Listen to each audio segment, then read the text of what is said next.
పశ్చిమ బెంగాల్ అసెంబ్లీ ఎన్నికల ఫలితాల్లో బీజేపీ ప్రభంజనం సృష్టించింది. మమతా బెనర్జీ కోటను బద్దలు కొట్టింది.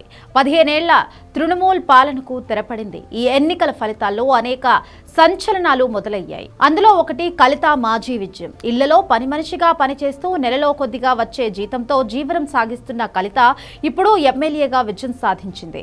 ఏకంగా 12,000కు పైగా ఓట్ల తేడాతో గెలిచింది. వెస్ట్ బెంగాల్లోని ఔస్గ్రామ్ నియోజకవర్గం నుంచి బీజేపీ అభ్యర్థిగా 37 ఏళ్ల కలిత మాజీ పోటీ చేసింది. మొత్తం 1,07,692 ఓట్లు సాధించిన ఈమె తన ప్రత్యర్థి శ్యామా ప్రసన్న లోహర్ను 12,535 ఓట్ల తేడాతో ఓడించింది.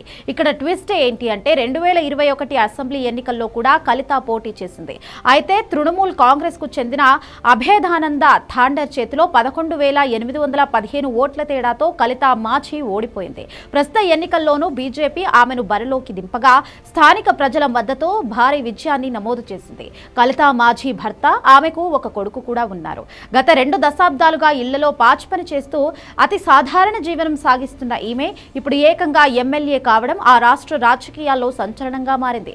పేదరికం నుంచి వచ్చి రాజకీయాల్లో చురుగ్గా పాల్గొంటూ క్షేత్రస్థాయి నుండి ఎదిగిన నాయకురాలిగా బీజేపీ ఆమెను గుర్తించింది. గతంలో ఓడిపోయిన స్థానం నుంచి మళ్లీ బరిలోకి నిలిచింది.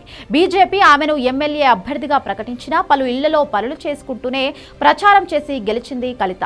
కలిత బావ కార్తిక్ భాగ్ 2006లో ఇదే నియోజకవర్గం నుంచి సిపిఎం ఎమ్మెల్యేగా పనిచేశారు. ప్రస్తుతం ఆ కుటుంబంతో వీరికి ఎటువంటి సంబంధం లేదు.